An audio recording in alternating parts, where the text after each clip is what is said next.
And the braids was itching. I had to take them down. I was like, yeah. I be liking those styles, but it be irritating me. I want to keep them a little longer, but that shit came out kind of hard though. What's that? The look, the Grammys, like you see the shit. Of course, the right on. I seen it. Oh, you know, I got eyes everywhere. I looked at everybody outfit at the brunch. Right. Like, yo, they throw this back collar up the front.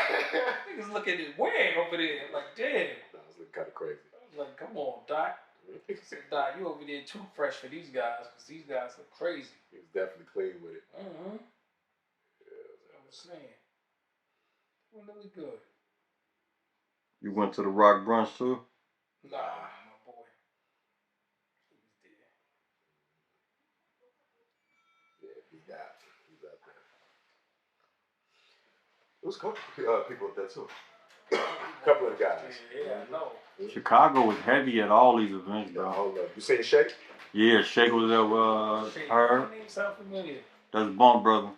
Yeah, Bump J Brother. What he do though? Management. Do some management with That name definitely. The Weeknd. The Weeknd. Cynthia. Metro Boomin. Dreezy. Yeah, Dreezy. Oh yeah, Dreezy. I know they work with Shensia too. I don't know if they still, but I know a couple months ago they was. That's good to know. It's good to know. I love to do some work. Who? Shensia. That's the Jamaican girl. Yeah. Yeah, I like that. She be bodying these freestyles. Oh, yeah, I like that. Yeah. Waiting on that timing, get the timing right, do something nice with it. So we talked to him on the red carpet before. That like a real Can you reach out personally to get these people? Mm-hmm. Okay. Yeah. That's dope. I feel like for it to have impact on the platform at the gig though, it's like it hits best when it's like a moment, like ahead of a rollout or just some energy around the artist, or else it's just gonna be just another interview. Yeah, you don't want that. Yeah. So I think about that. I think all about timing. Put in a bet on FanDuel real quick before the game starts. Is FanDuel really that? You can make money out there? Hell yeah. Najee do too. My God. Can I close the books? Sure. Damn. Cool, you pay for my haircut this time? Yeah. My brother. You ever pay for a nigga haircut? Yeah? Yeah. I'd like to. Who had you tricking off? What's she? Who had you? I was telling Sissy this like last week. Like, if a man takes care of me, I have no problem taking care of him. And that's how it should be. That's how it should be. Ain't nothing. You know? I was thinking she ain't live if she ain't pay for a nigga haircut. Right. All my babies on their birthdays, that's mandatory. I'll send you a little something for your hair. Sound like a sugar mom. Nah, she ain't little shrimp. It's on the dresser. Yeah. Yeah, little shrimp. Take that little money on the dresser. Right.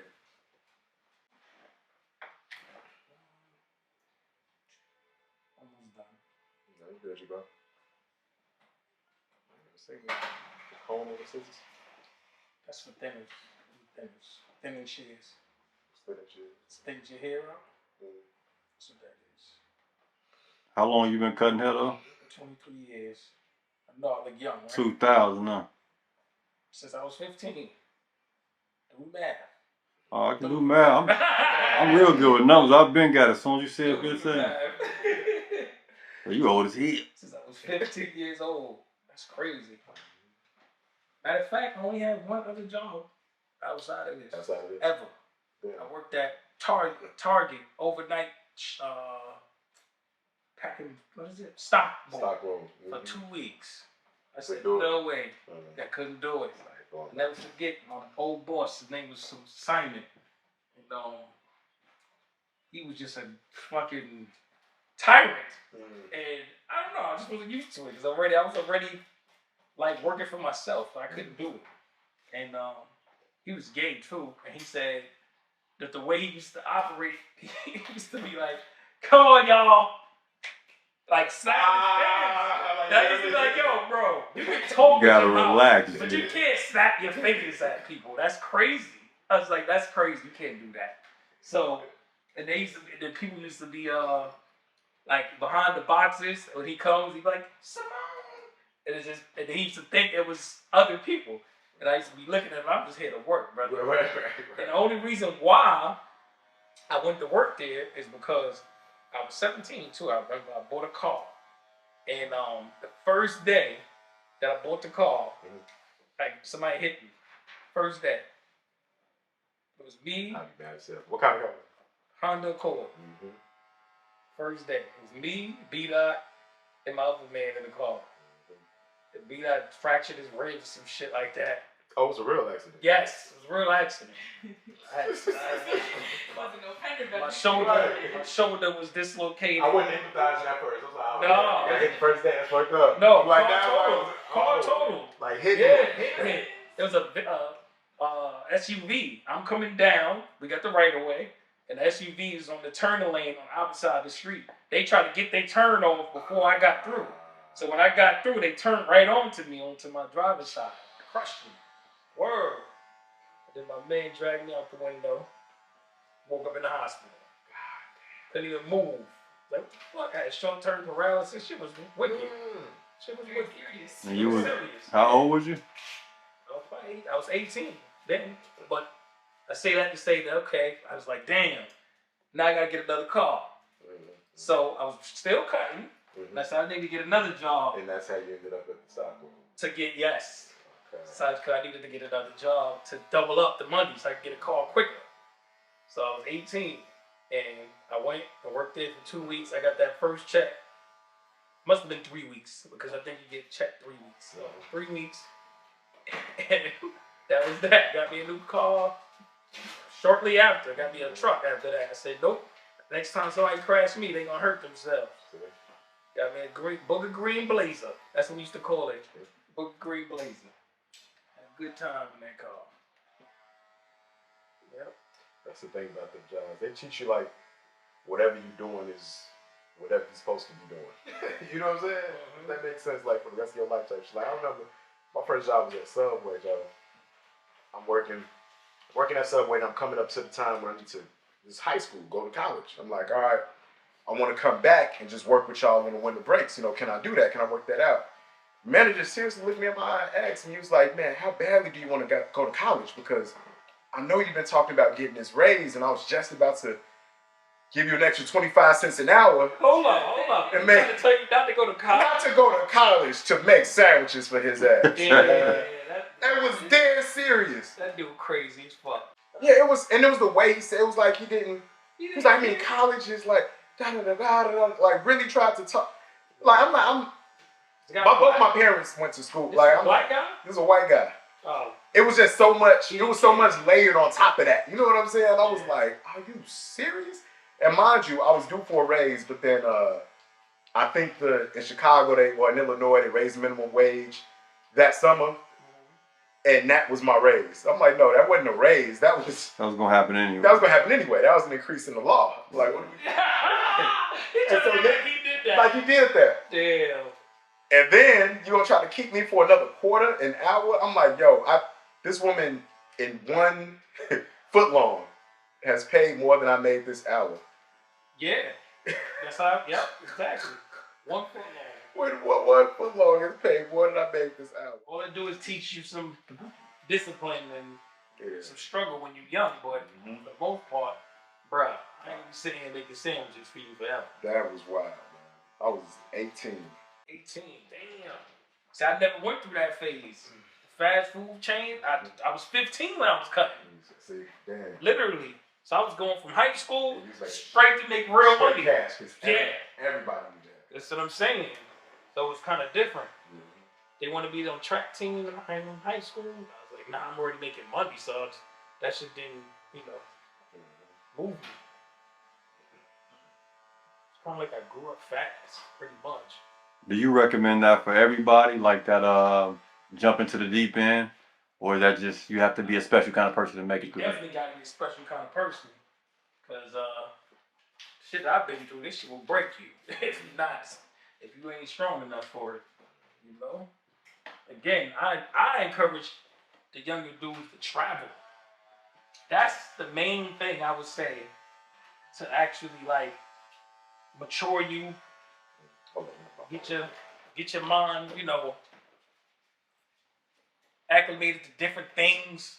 Because that's where people anger comes from. Shit they don't understand. Deprivation, yeah. Yeah, they be in there just mad because they don't understand something. Like, bro, get out the house, get off the block, you know, and see what else is outside.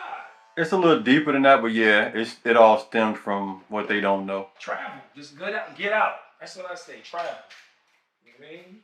We used to travel all the time, going city to city, partying. I remember one time we was in Atlanta, we partying. I'm in the parking lot, I'm at the pay meter or whatever, in the parking lot. There was a dude from New Orleans trying to bag this chick.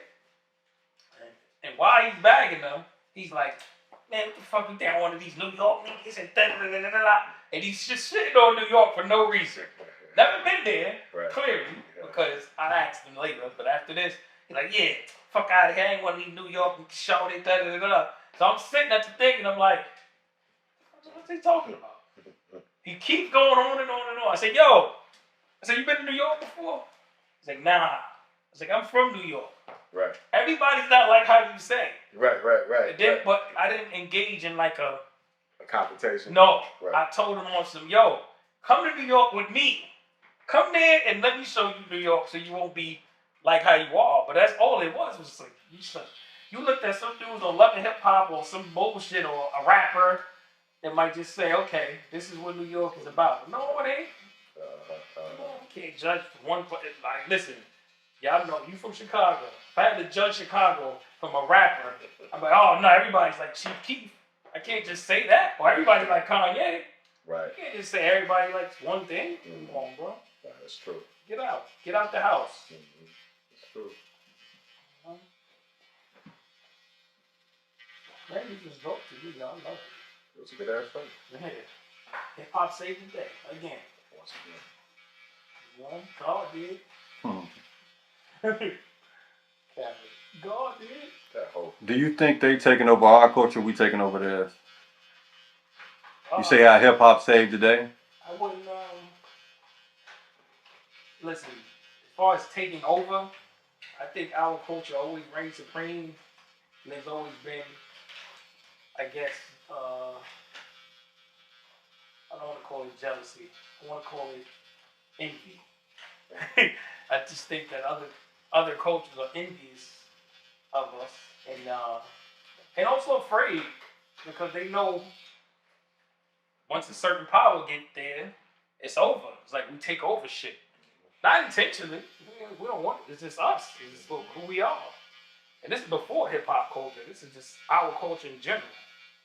This thing. When we start something, we take it to the max. Dudes get scared of that. I get it. You know, it's intimidating. That's what they are. Intimidated of us. I think it's more of a survival thing, because all we gotta do is like be love, like love another culture, and that culture now is ours. Now it's no longer white, Chinese, or whatever. Now you're black, and it all stems from just loving a woman or loving a man or whatever the case may be. What do you mean? Elaborate on that. So okay, you're a black man. You bump into a Chinese woman. You have a baby. That's no longer a Chinese baby. It's no longer a Chinese. You bump into a white woman. That's no longer a white. Yeah. From now on, their lineage is There's some black in there. Exactly.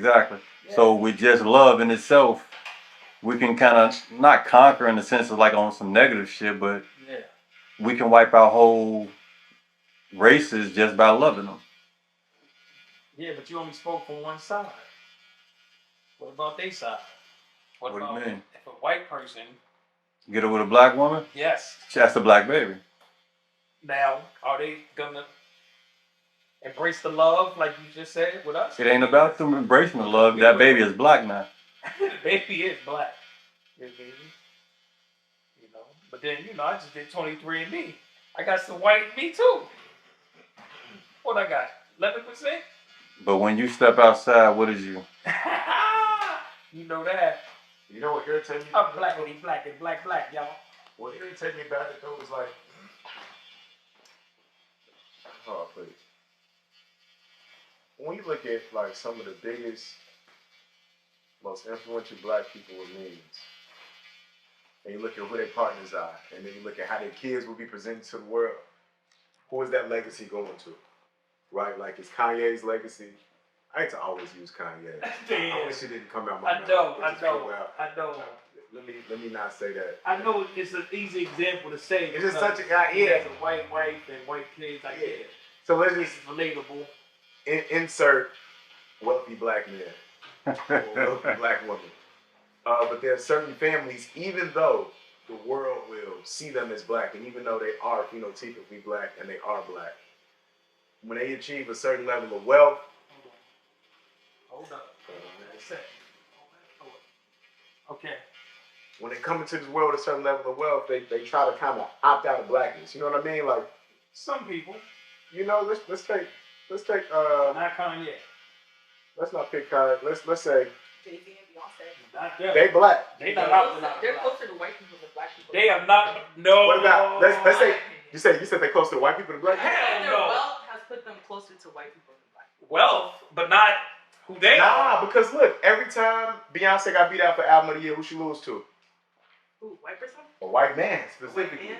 At a time when that album didn't penetrate pop culture the way hers did, because they want to protect, even as you got all these other white musicians coming up there saying Beyonce is their queen and their inspiration, and they want to maintain, but like we are the guard here. Like let's be real.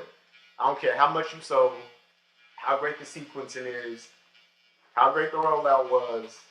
Harry Styles is one of ours, or Beck is one of ours. You know what I mean? Like, I feel like their blackness still impedes some areas where if they were white, they would move through just differently. Like whether it's the Grammys or how Jay-Z interacts with the NFL and all that. They do got mad privilege though, but they black. They remind that they black. Privilege because they multi-billionaires. Right. Don't forget that. They multi-billionaires. Multi-billionaires. But I don't know if they're close enough. I probably sound crazy though. Like a lot of people say, like, you know, classism makes you closer to white than black. But no, I agree. Even amongst themselves, like on that part of it, I agree. But who they are? Yeah. No, they no. They're beyond it, but they still deal with the bullshit. Yeah, they play the game. Mm-hmm. What was just talking about the Bacardi lawsuit? Huh? What point were you about to make with Kanye? I was gonna say, you go back to gotta go back. I'm gonna use Prince Harry and Meghan. Okay. Because I watched the documentary. Yeah, that's better. And Meghan was like, she didn't really see herself as black. Her mama was black, she was raised by a black mama, but she didn't feel her blackness or whatever, right? So she found out she was black as soon as she married the prince. When they was racist on her. When they was racist to her. And so now she, in adulthood, is learning what that's like. Okay. A woman who's just getting that perspective is now bringing a mixed child into the world. We gonna call that child black. We gonna celebrate that child as black and whatever. But that child ain't living a black experience. And that wealth, you know, from the royal family, since she became a part of it, no longer are they part of the royal family. Like it's a whole different set. It's detached. So every time I think about wealth and where wealth goes and what generational wealth looks like, a lot of our most capable black folks end up integrating in other families, and it changes the nature of what that looks like. Because will she raise? If she's not conscious, is she going to raise a conscious child? And is her blackness, aside from visibility and representation, is it going to mean anything from the world around them? Now, Harry's a philanthropist and all of that, so maybe. But just as an example, that's how I'm feeling about it. So I think the point I was going to make with somebody like Ye was that, you know, his kids, will they become what Tracy Ellis Ross is, who's also mixed? But she is black culture. You know what I'm saying? So it's just the complex things, like what kind of black are we talking about, and then what are they gonna give or take from the community? Are they gonna be black when it's cool, and when it's something to celebrate, and you're the first black this and that? Or are they gonna be black when it's not cool, and when you have to make a choice on whether to take this job or this check, or you know, because of who's writing the check, you know? I like the Megan perspective you tossed out there, because she never lived that perspective as black at all, but now she bumped into the royal family. She has to live that. She has to. And then now, like you say, we're going to cheer them on, we're going to cheer the kids on, but they're kind of like honorary black. But how does that dynamic work though for her, the kid, because she's been a white woman her whole life. You see what I'm saying? And now, yeah, it's crazy. And I've never, on the outside looking in, talk about a person I've never met and like question their blackness. Yeah. She's black. You know how you experience life is how you experience life. You can't make up an experience you didn't have. I'm black, yo. It's just interesting. Right. Black, y'all. You know, you can't, but it's just different. Yeah, I feel it. It's just different. What does that mean? What does that do for the people? You know. No. By the same token, though, you know one thing I don't like though? Sometimes it's like we imply that struggle is black. Right? Yeah. That's the other thing I don't like. That's why I'm like Jay-Z and Beyonce, even though they rich as hell, it's like they culturally black. That's what I was saying to her. Like, they culturally black. Do you understand? Jay-Z came up from 15 minutes away from here. 15 minutes away from right here. And he came up and he's a multi-billionaire. It's nuts. If you go to that hood right now, and I got some peoples there right now, my cousin live in Marcy, and a couple homies live in Marcy. I go there right now and you see, and this is now, so back in the day it was way worse. And to see and think like, damn, this nigga came from here, that's crazy. Right. That's not normal. It's not normal. And now that Jay-Z's 53, 54? He's been richer longer than he's been poor now. But remember, he came into the game 27, 28 years old. So he came in already had the sense. Yeah. He was he came in late. Put it like this in perspective, right? You saw the hug with him and Rakim at the Grammys? Yes. That was beautiful. They're a year I ain't apart. gonna lie. Damn. Always remind They are a year apart in age. I never knew that. But they're a generation apart in music. Yep. Because Jay-Z came in late. I never knew Jay-Z was only a year younger than Rakim. A year younger. Normally younger. That's hard. Yeah. Damn.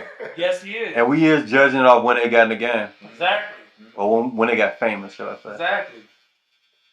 You know? And Nas been around so long, but his first album was 17 years old.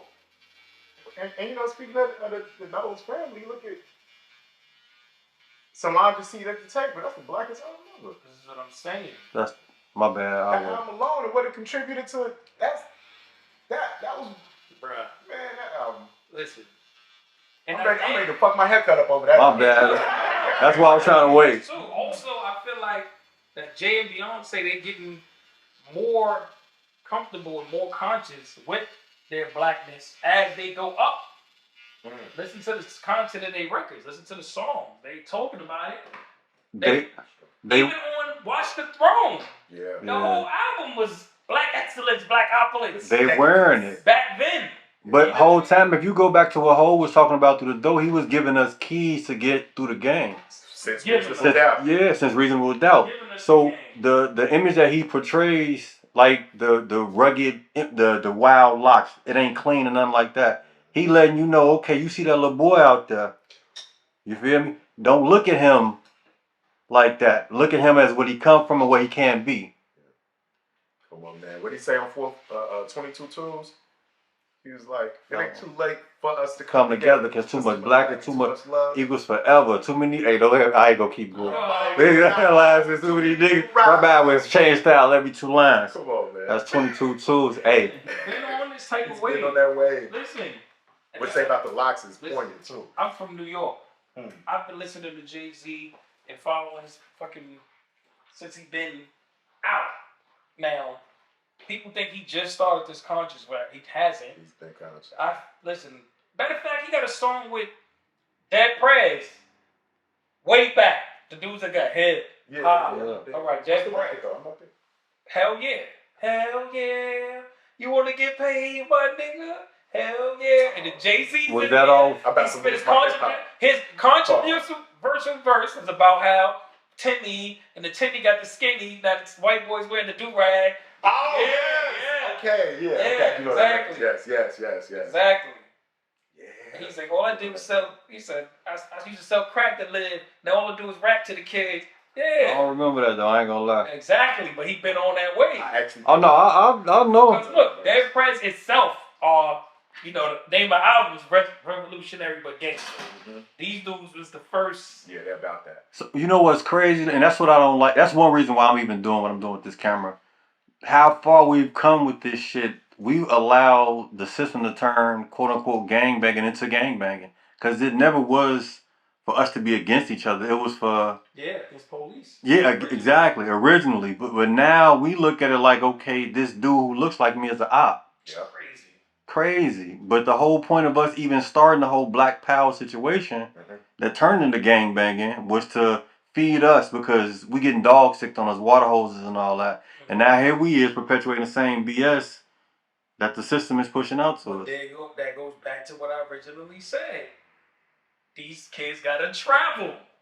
If they travel, that whole mentality of this guy's my op is out the window. Yes, sir. Now you go into another place and then you're gonna really see how it feels to be an op. You go to one of them sundown towns. You say a sundown town. You're Wyoming. They gonna sit there and they gonna show you what an op is. Real quick. Right before you even can say, hey, how you doing? Nope. Get out of here. I mean, this is like what's this girl name? Zillia Banks? Yeah. One time she said a tweet, and I was like, damn, that's interesting. And she got some truth to it.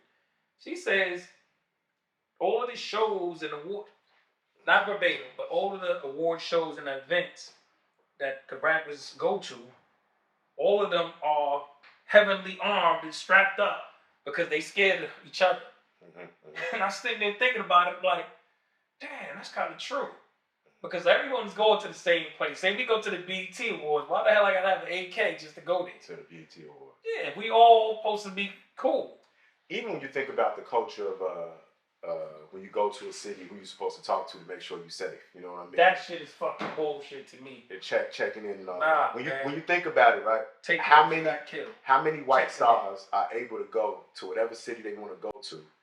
And they don't got to call nobody. I want to know. Justin Bieber don't need to call anybody if he plays a show. If Leonardo DiCaprio is checking in. Yeah, you see what I'm saying? So if you just right along with your point, it's like, yo, protecting ourselves from ourselves. Who made this rule? And limiting our own movement based on this travel. Limiting our money, the movement. We let the system.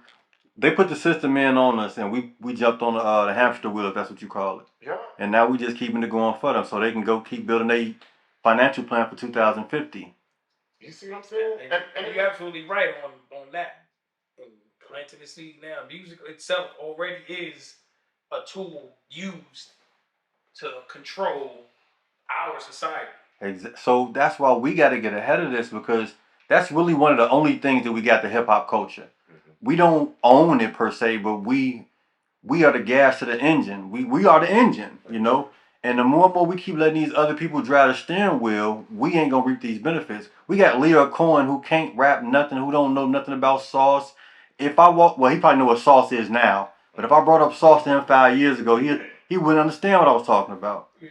But now we letting these people in our front, and that's what I meant about, are we taking over their world, or are they taking over our world? Integration, whatever word I'm looking for. I think that we started it, and then they saw the opportunity and structured it. So how do we prevent us keep losing our sauce? Or not the sauce part. How do we stop them from capitalizing off what we are and then owning what we are? I don't know if we can stop them, because we knee deep already. But we definitely could slow it down. But it would take a lot of unity. A whole lot of unity. And everybody too much black and too much love equals forever. At one time. And that's very hard to do. And it's not impossible, but it's hard to get everybody in that same way at the same time. And information. I think we get into a space of people, at least the people in my orbit, being more what you say? People still hoarding information? No, I'm saying people will have the information and still do the opposite. That's true. It's crazy. I was gonna say we get more of a time, but people always call it internet information or whatever. You can look up anything, but some of that is a farce because you don't know what to. If you don't know what to look up, you don't know it'll help you. So it's a big wave on the other side of doing the dumb shit. Like everybody thinks that buying Jordans every 2 weeks makes sense or whatever. Because now you got a whole sea of motherfuckers doing that. So if you're the one saying that that's stupid, they looking at you like you stupid. And it's hard to go against 1,000 people if you're not strong within yourself. But the point that I make about information, it was I think it was 21 Savage said in the interview, he got a good deal. Paraphrasing a little bit, he said at the time other artists started popping off and they were taking these deals with these like $200,000 sign ones, and he knew from watching interviews and studying other rappers that if he had more leverage and popped off bigger first, then he could do an interview. Then he could do a deal that allowed him to keep his masters, et cetera, et cetera. So now he did an interview claiming that he makes more money off of his music than he does from touring, with for most artists it's flip because of how he structured his deal. And I praise him. That's what's up. You see what I'm saying? So, smart. So thinking about how to get to it, some of the way I structure my negotiations with my work dealers and contracts is because I'm watching interviews. What did this guy do? What did that guy do? I'm getting to talk to people when I'm out in the mix and I bump into somebody who's been here before. Hey, who you to the side? What? I got this, da da da da. Not being scared to ask. That's the thing, because we come from a generation of, if I went through it, you got to go through it too, all over again. Or the game is to be sold, not told. We still trying to sell the game to our brothers. We supposed to hand it to you. We're supposed to hand it to you. Talking about the game not supposed to be sold, not. No, I'm gonna give you this game for free. Exactly. Because my man behind this camera right now, I might not be in position as I am right now today, but he might be 10 years from now. And here I can pass the baton. Help me out. I need a bet. Yeah. And what goes up must come down. I just want to land on the pillow. Yes, sir. That part. Even if I fall, land on a bunch of money. Come on now. What I mean by dudes that still see what you gotta do and then do the opposite is some shit like this, right? We see Jay-Z done told many a times, you still taking advances, huh? He said it. Russ is out there, even though he's not black, but still he's out there. He's telling you what to do. You got Join the Lucas. Join the Lucas. They're telling you, yo, don't do this, do this. But the thing is, social media and the optics will make a motherfucker sign his life away just because he wants that same love. Social media is good and bad though, because social media is exposing what 21 Savage said. Yeah. Remember what we said when we originally started talking? Like, okay, is it, if everybody just jumped out into the water, could they make it? No, they can't. No. Okay, so now we double back. 21 Savage is the one after the Rakim, after the Jay-Z, after the whoever had to bump their head, for him to finally realize, okay, I can do it this way, and now I gain all this leverage. We're coming along. It's just taking longer than we want it to be. Yeah. It's gonna happen maybe when we're 60. Maybe we dead. And here's the other thing too, man. I did a story on this one, right? Y'all been seeing all these artists selling all of their catalogs. Not just black artists, white artists. Everybody, yeah. Everybody been selling it. But when we talk about equity, black community, and us keeping the money and us owning the culture, now you're talking about a person who has an opportunity to get paid in advance for the next 20 years of what their music is worth. They got to work, I know, estate planning, nothing. Get royalties to his family. Take this $200 million payout now. Now we lost that equity as far as culturally. Yeah. It's owned by some Swedish company. Yeah. You gonna have it on the Burger King commercial. You know what I'm saying? So like, are we selling our culture away? But it's complicated because we think about it as a person. Your first. It's a lot of money. Your first obligation is to your family, then your community, then the world around you. You know what I'm saying? But like your sphere of influence. If you serve your family first, and you got to sell this and that $200 million, you can do that to impact community, and yeah. But in the long term, what we're talking about, we literally selling our culture. Let's get realistic though. Does a person really need $200 million for their family? So as a foundation for generations. Well, as a foundation, yes. They already worth $50 million. But it was a foundation. As a foundation, you're gonna have great grandchildren. I'm gonna be in the middle. All right, I'm $200 million. I'm $200 million, right? Let's say that, right? I sell mine. I'm $200 million. You didn't sell yours. You $50 million. I could have kept my 50 and linked up with you. That's 50. That's 100. Let's get 2 more people. Instead of me selling the shit, now it's gone. True story. I don't agree with selling it because I would rather take a different route. If you got a plan, which I don't know, everyone's plan. You know, people do what they want to do with their money, hustle, do what you got to do. But for something like that, I don't think that I would sell because it's like, why? For what? Each song is a house. Why would you sell? Each song, I can make millions of dollars off each song just by putting in a Burger King commercial, as you said. But see, but then think of practicality. Well, we all talking about big artists, but they go through other companies to structure those deals, those sync deals and all of that. Everybody don't really know how to do that for themselves. Who to actually call. These, like you say, it's people from the hood. They hire somebody. They hire somebody. And then all your career. Jay-Z did it. If you're on the sunset part of your career, you may have never learned that. Hire someone. That's somebody. Yeah. Jay-Z didn't know how to be Jay-Z by himself. You know? Jay-Z hired people. He didn't know how to do it by himself. That's true. You know? It is what it is. Every time you level up and you don't know the information, hire somebody that do. That's part of being a hustler. That's true. That's part of it. You know who to go get at the time, and then once you finish with that, go to the next wave. Go to somebody that know how to do it. That's true though. That's true. Instead of blowing your money trying to learn it on your own and fuck up. Or you decide, you know what? I don't want to deal with this all together. Give me this $200. I'm going to another business practice. Yeah, that's what I'm saying. If you know what to do with it. Yeah. Take somebody like Nas. What he doing on the investment side, we can't sell none of his music, but he did. But he found someone that knew how to do what he needed to do. That's true. Now look, we 1 block away from Nas restaurant. What restaurant you got out there? Sweet shit. 1 block away. I just bought this Tasha. I would have pulled up over there. I'm gonna pull up, grab from the go. Yeah, we grab some up there. Little mouse on. That's it. Come on, okay.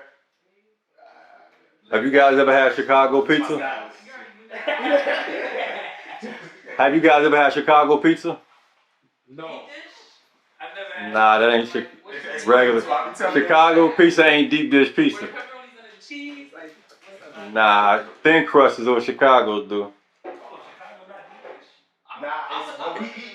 That ain't what we eat. Square cut thin crust. Facts. Italian fiestas. Capri. So who created this narrative? Deep dish. Shit, I know. No, if New York niggas don't travel enough. That New York nigga that don't travel enough. This is straight up. This is Chicago motherfuckers that'll be like deep dish pizzas. You can Google what is Chicago's pizza. It's gonna say deep dish. Nah, that's some Caucasians who said. I was just about to say. Alright, well, white folks make that up. Okay, see, that's how you know you don't really know Chicago dudes if you don't say that right. Right. What? Right. The pizza, bro. Wait, hold on. Let me. What's the best? Yes, sir. I'm just about to say it. I cut the camera off right before you asked that. Italian fiesta, yes, sir. Say it again. It sound like mushroom peppers. Yeah, no, it's the name of the place. Oh, it's a place. Yeah, it's not the style. It's the name of the place, and it's in the hood. It's greasy as hell. Hell yeah. It's so greasy, like, you know, the paper at the bottom of the piece, you can see through it. Straight up. You can see through the bottom. See through it. That's rubbish. How you explain explain it? it? It's overrated anyway. Whoa. It is. Nah, speak your truth. Pull up to the crib.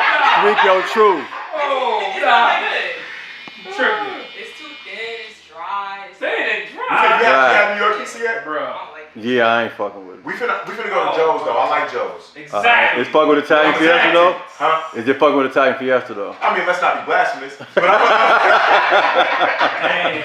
but it's different, though. I ain't gonna lie, it's apple to orange. I mean, They do flat, square. I saw Okay. a poll on Twitter that said New York pizza was better. There's more people in New York, that's why. I think Yeah, it's too many of y'all. Yeah. Straight Y'all up. be bullying the rest of the market. Real shit. Introduce yourself to the people, if you will. Dometi Pongo. What else can I say? Dometi Pongo. I'm the proud son of Ghanaian African immigrants. I'm a storyteller. I'm a griot. You know. Yeah. Yes, sir. Ghana, you say? Yeah. Yes, sir. That's crazy. So you were born here or were you born there? Born here. Born in Chicago. Okay. Born in Chicago. Yeah. Where you from in Chicago, if you don't mind me asking? Yeah, from over east, from Woodlawn, South Shore area. 68th and Harper is where I grew up. I went to Beasley. And then the junior high school years, I went to TF North in Calumet City. So I'm also from 156. Okay. Calumet City. The hood, though. Both of those are kind of... I guess, yeah.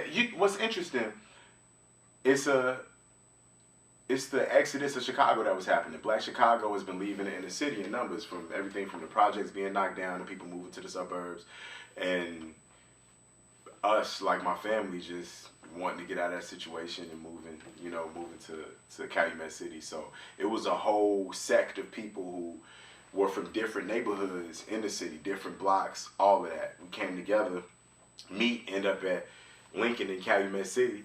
People from all over the city, different organizations, all types of things. And so that was our collective. We built a new friendship. Everybody still maintained the organization they were affiliated with prior to, and we had a collective. And growing up, my thing was hip hop. And so that was just the whole energy around where we was at. So the reason I said, I mean, a hood is what you're making and where it's at. Like Harvey World is Harvey. If you know anything about Chicago, you know the element of what Harvey's like. You know what Cal City's like. But just like Chicago, it's 2 Cal Cities, it's 2 Chicagos. So everything is about choice and what environment you choose to put yourself in. So socioeconomic status of most people in Calumet City is not like a high income area, but there's beautiful middle class families, lower middle class families to upper middle class families who doing people who left the hood looking for better. Yes, but there are also people who brought the element that they came from with them. True. You know what I'm saying? And sometimes not by choice, that energy can tend to follow you. So that exists in Calumet City as well. So I grew up in the mixture, in that pot, you know. Have you ever been in a situation to where things could have went left? Absolutely. Yes, yeah, sir. I was absolutely. It was. I had my feet on 2 sides of the fence for a long time. You know, I came from a very good household in terms of just having both of my parents, in terms of having love in my household, my big sisters to look up to as mentors. But you know, this is an immigrant family. You know, my working class parents. My dad was a student for most of my early life. He was everything from a cook to a chef. He was a student most of my life and got his PhD in theology. Wow. Yeah, he went to the University of Chicago. That's what brought him here. But then he also, because of the politics of what it means to be an African and black man studying theology and trying to be a theology professor, job opportunities, all that is different. So he taught for a while at Chicago State as an adjunct professor. And then he ended up going back to school, getting a 4-year degree later in life in his 50s. And for the rest of his life has been a nurse, an RN. So this man has lived so many different lives. So he's where I see the definition of reinvention. You know, my dad.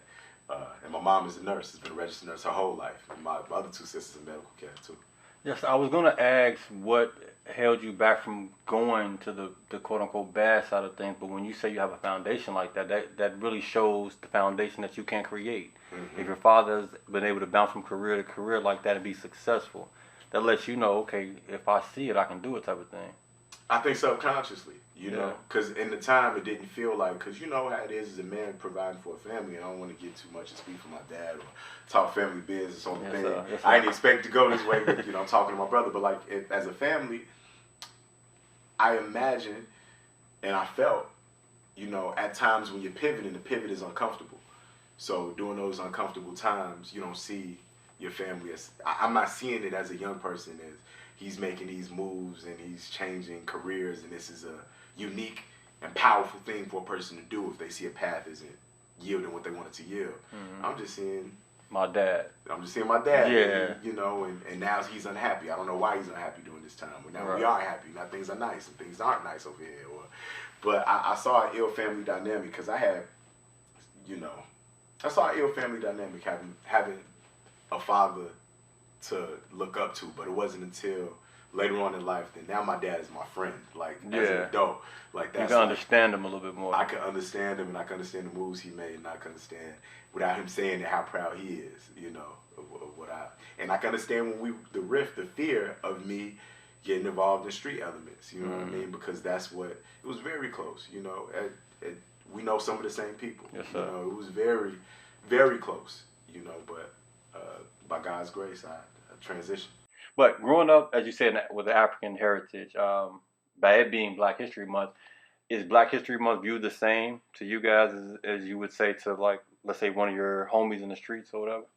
I think what's beautiful about what's happening now, ever since we've been celebrating the year of return, is that more people are seeing this link between the rest of the diaspora. We're not even just calling it Black History, we're calling it Black Heritage Month. Yes, sir. Right? So I think the entire diaspora is seeing the value of coming together because we're the global majority, but we got so used to calling ourselves minority that in places where we're not the minority, we refer to ourselves as minorities sometimes. Yes, sir. Right? So it's more of a understanding that we all are a collective that I feel like we're getting. And I was doing my tours taking Black Americans back to Africa every February since 2016 because that's what I wanted us to feel. And now I feel like by 2019, a lot of those sentiments have kind of caught up. People were like, why would I go to Africa? A couple years later, I'm reaching out like, yo, you still doing that trip? Yeah. You know, so I see it from a global perspective for sure. Speaking of the trip that you took, I've watched you go back and forth with several people to Ghana. Like, that's in itself is a glorious thing to experience for the first time, being from Chicago someone actually escorting you to Ghana and showing you their heritage. Like, how did that first trip feel getting back to the motherland with your people? Not just yourself, but you actually taking people. It was what was so ill about going back to Ghana with people, especially people from the crib, some of whom who, you know, that might have been their first time outside of North America, you know, outside the States. I was hoping they felt what I felt. When you get off the plane, it's weird to go somewhere and you feel home even though you're not from that place, right? Or you never been to that place. You ever been to a space and you just feel familiar. You feel comfortable. You know, it's almost like when you meet people. Like, yeah, exactly. The energy, the vibe. Yeah, you ever meet like an older black woman and she feels like your auntie, or she just feels like your mom, and for whatever reason you trust her. That's how I describe Mother Africa. Like, when you go home, and so I felt that. And so I'm looking around like, well, are you feeling what I feel? Or is it just because I'm more generations closer to it? And they're like, no, this is a spirit thing. They feel it too. So I'm like, wait, we feel home. And we just walked out the airport. People are yelling on quad by, and they seeing all these people, just beautiful black faces, and you see that overwhelmed, but they're happy, they're excited. I'm like, man, if we feel this, and this feels like spiritual just by being on the soil, what else do we feel? There aren't positive feelings that are spiritually in our spiritual DNA. From the trauma we went through to why we're separated, all of that. So that's kind of what the trip's awakened me to, you know. Yes, speaking of the Ghana trip, I did see you at the Chance the Rapper thing. You know, we did get kind of deep, kind of quick, but just to lighten it up a little bit. I did see you at the Chance the Rapper thing, and I saw you interviewing Chico Bean. Was that planned? Oh, no.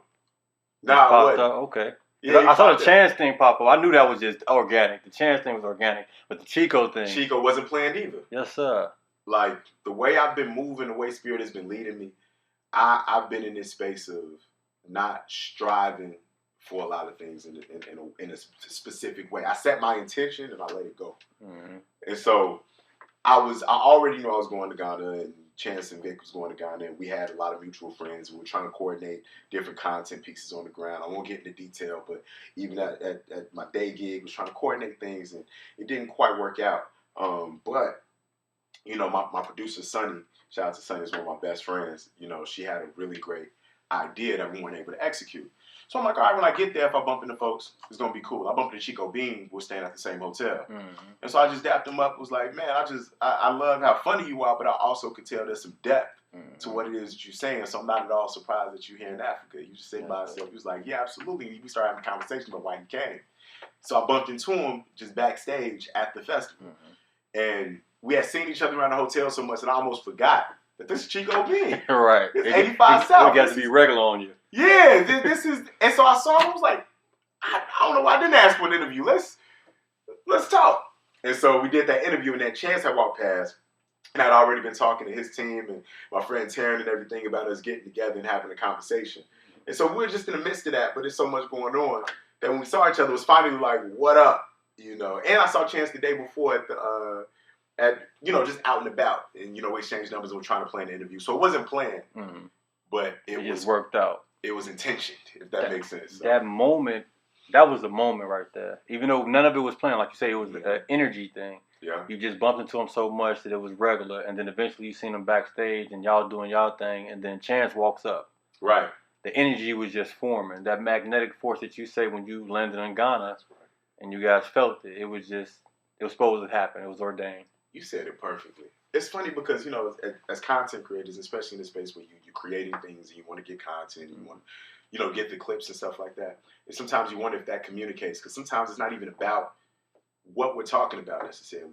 It's just black joy. Yes, sir. It just speaks volume for these folks from the States to come here for Chance to do a free concert and Vic to do 50,000, 55,000 people. Man, people from that was all over the world. All over the world. Yes, sir. And for free, so the people there in Accra can come kick it too. And Stoneboy shutting the stage down. And Stoneboy perform at that one was Afrochella. And Sarkodie, like, I mean, You can see the joy in your face. Bro, it was lit. So it was like, this ain't even about content creation. I don't even remember what I talked to them about. I was just like, I was good to see. Then Chance popped up. It was beautiful. It was beautiful. So the fact that you peeped it and it came through, that's exactly what, You know, he did his job. Yeah, exactly. Yes, so, who got the best jollof?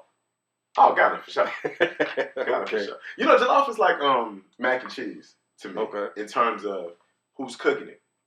Oh, right? Okay. Auntie got to cook it. Exactly. So you can go to there's like, you know, who got the best soul food, you know, Mississippi, like who making it though? Right. You know what I'm saying? So I think that's the thing with the jollof conversation. You know, it's like, so I said it wrong. I said jollof. It's jollof? Oh, you jollof. I've never had it before. So oh, word. Never. It's a spot. We're in Times Square right now. It's a spot up the street. Or I shouldn't say where we at. We're in an undisclosed location. But now it's a spot up the street we can check out, man. All right. Whenever this over with, we'll check that out. Yeah. But speaking about the spontaneous interview with Chico, I did see you at the Grammys the other day. The Chicago was represented very well at the Grammys. I appreciate you guys. We appreciate you guys. So we seen you did an interview with Jay Ivy. Was that planned as well? Or was that another spontaneous interview? Spontaneous too. Look at the energy. The energy. That's my guy, man. I'm so proud of Jay. Won Best Poetry album, Best Spoken Word album. But we had already done an interview together at Last Lap, just talking about how he became a part of the Grammy board, and he was just explaining how, you know, that mad people got Grammys like who did audiobooks and they got spoken word Grammys. Like, this isn't spoken word. This is. It's an audiobook. It's an audiobook, but there's a whole art form that you guys are in. And this art form lays the foundation for all other art forms for hip hop. You know, the Godfathers of rap arguably are the last poets. You know, yes, before, sir. You know what I'm saying? Poets on beat. You feel me? What's rap? Rhythm and poetry, you know? So he was like, we need to carve this space out too. And so we had that conversation. So I knew he would be at the Grammys, and I knew if he popped up, it's love. It's love. Come pop at me. But that's my guy. So it was. And he won. So I wanted to see him on the day he won because we talked about it leading up. And and that conversation on YouTube too. Definitely check it out. Yes, sir. You know, it's all beautiful to me because these are two Chicago kids. Mm-hmm. You feel me? But the fact that you can say Jay Ivy is my man, that's beautiful in itself. Then we got two Chicago kids in LA at the Grammys. Yes, bro. You send bro off to win the Grammy in a sense. The interview right before he wins the Grammy, he's talking to his brother from Chicago. That's a fact.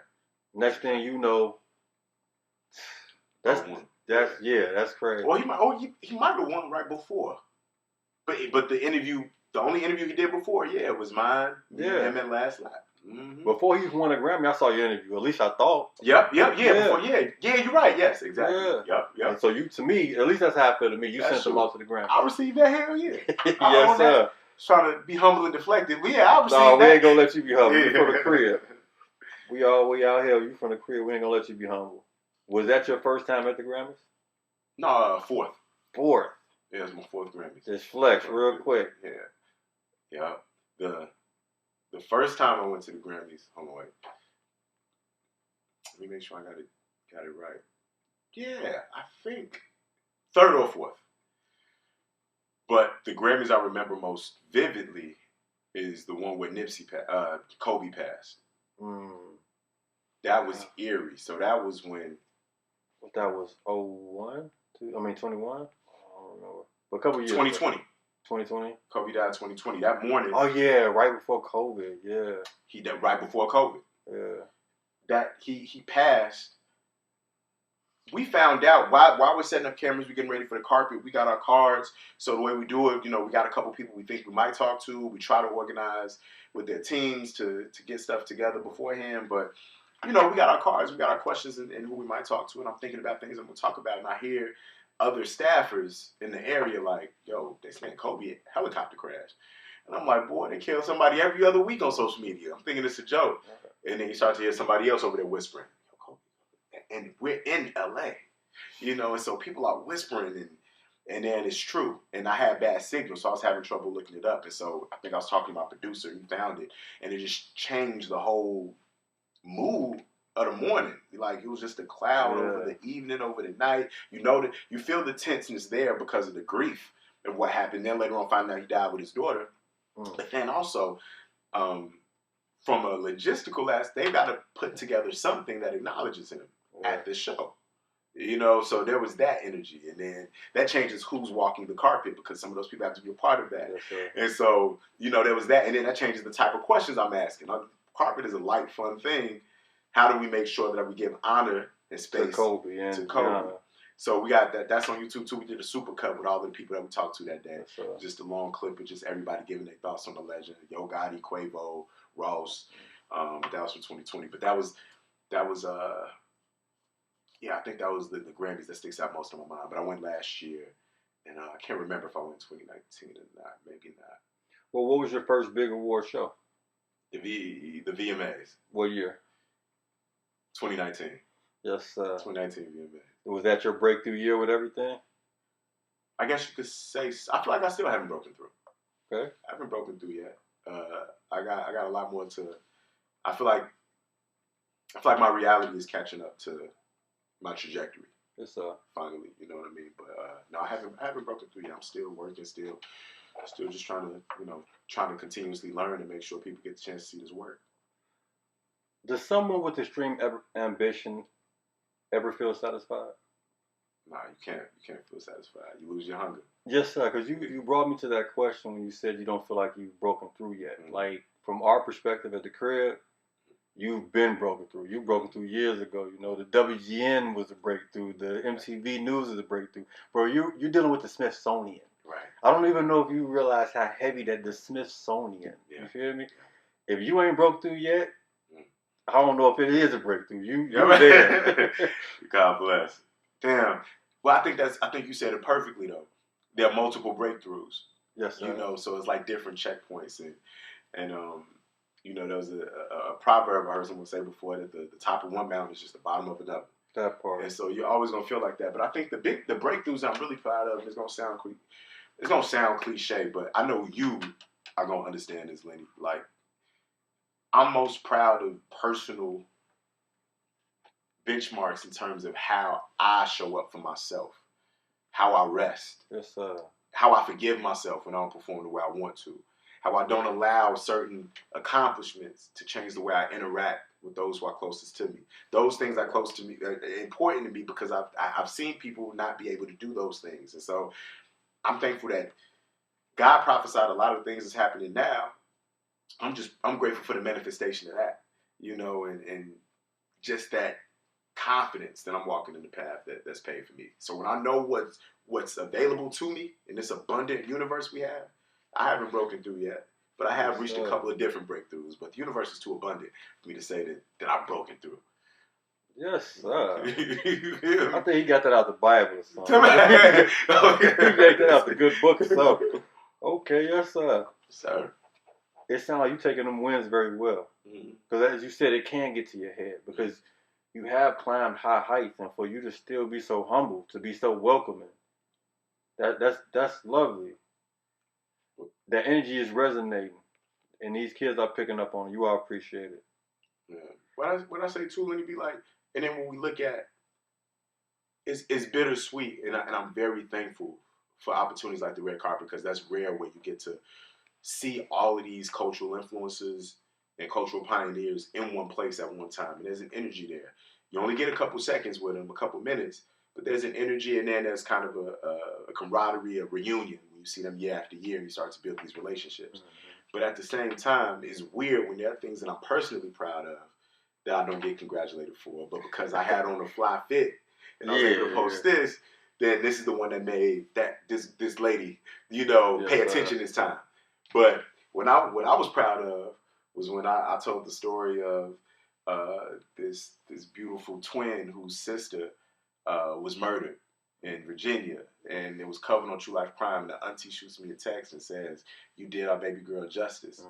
And it's like, man, watch this. But that's hard to watch, so I get it. I don't fault anybody for that.